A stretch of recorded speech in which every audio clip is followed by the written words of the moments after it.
La Bible en un an, le 11 novembre, le livre du prophète Daniel, chapitre 5, verset 1 au chapitre 6, verset 1, le livre des psaumes, chapitre 110, verset 1 à 7, le livre des proverbes, chapitre 27, versets 21 et 22, l'évangile de Jean, chapitre 7, verset 53, au chapitre 8, verset 11. Daniel, chapitre 5. Le roi Belchatsar donna un grand festin assez grand au nombre de 1000, et il but du vin en leur présence. Belchatsar, quand il eut goûté au vin, fit apporter les vases d'or et d'argent que son père Nebuchadnezzar avait enlevés du temple de Jérusalem, afin que le roi et ses grands, ses femmes et ses concubines s'en servissent pour boire. Alors on apporta les vases d'or qui avaient été enlevés du temple, de la maison de Dieu à Jérusalem, et le roi et ses grands, ses femmes et ses concubines s'en servirent pour boire. Ils burent du vin, et ils louèrent les dieux d'or, d'argent, d'airain, de fer, de bois et de pierre.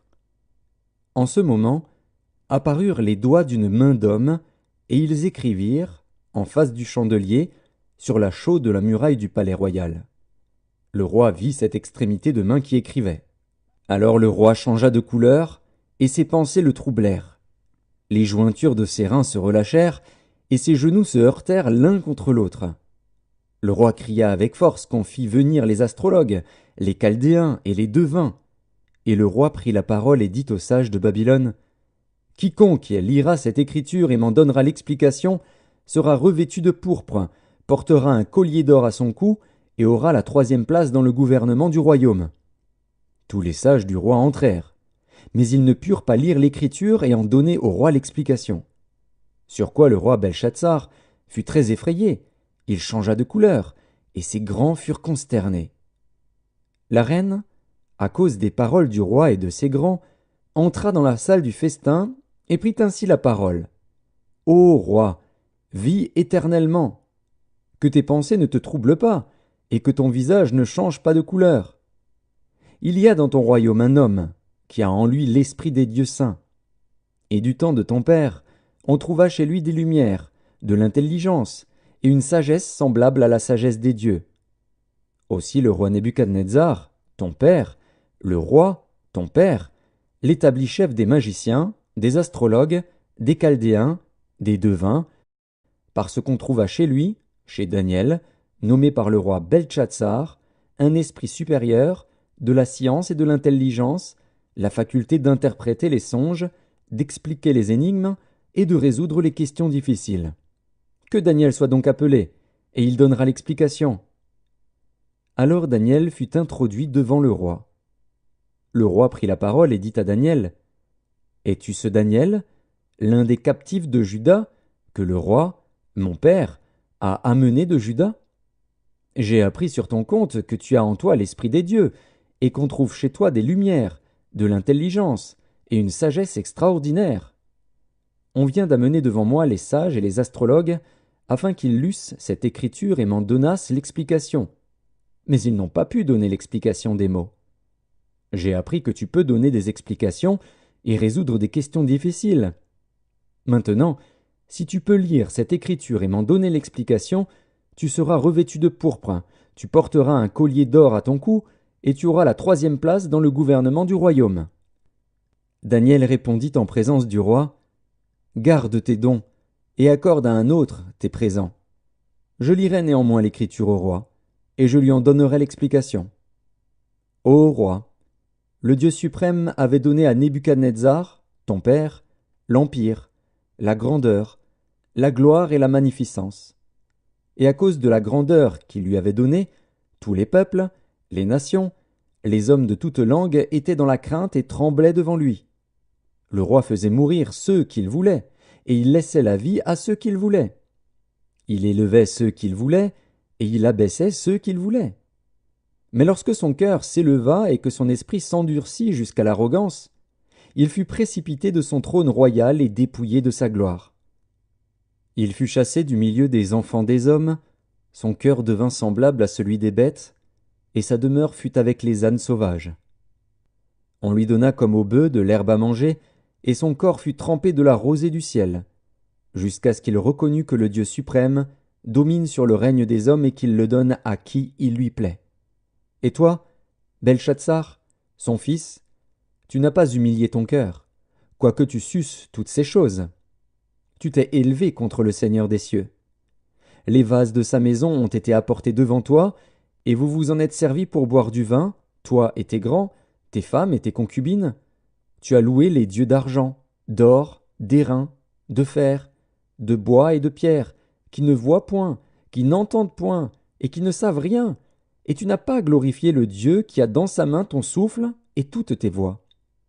C'est pourquoi il a envoyé cette extrémité de main qui a tracé cette écriture. Voici l'écriture qui a été tracée.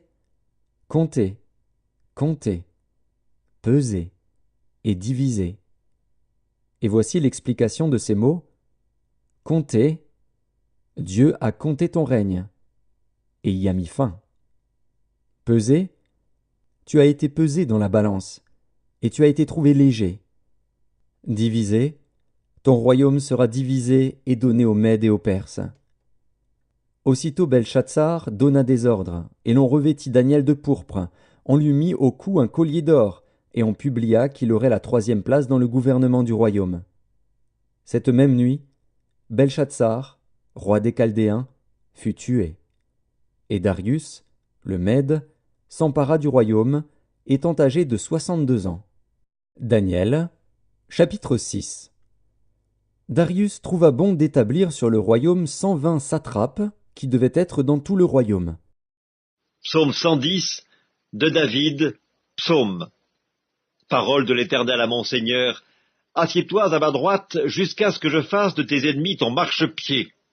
L'Éternel étendra de Sion le sceptre de ta puissance, domine au milieu de tes ennemis.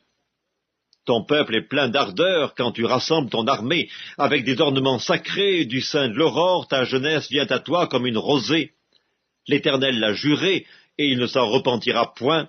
Tu es sacrificateur pour toujours, à la manière de Melchisédek. Le Seigneur, à ta droite, brise des rois au jour de sa colère. Il exerce la justice parmi les nations, tout est plein de cadavres. Il brise des têtes sur toute l'étendue du pays. Il boit au torrent pendant la marche, c'est pourquoi il relève la tête. Livre des Proverbes, chapitre 27. Le creuset est pour l'argent et le fourneau pour l'or, mais un homme est jugé d'après sa renommée. Quand tu pilerais l'insensé dans un mortier, au milieu des grains avec le pilon, sa folie ne se séparerait pas de lui. Évangile de Jean, chapitre 7. Et chacun s'en retourna dans sa maison. Évangile de Jean, chapitre 8. Jésus se rendit à la montagne des Oliviers. Mais, dès le matin, il alla de nouveau dans le temple, et tout le peuple vint à lui. S'étant assis, il les enseignait. Alors les scribes et les pharisiens amenèrent une femme surprise en adultère. Et, la plaçant au milieu du peuple, ils dirent à Jésus, « Maître, cette femme a été surprise en flagrant délit d'adultère. Moïse, dans la loi, nous a ordonné de lapider de telles femmes. Toi donc, que dis-tu » Il disait cela pour l'éprouver, afin de pouvoir l'accuser.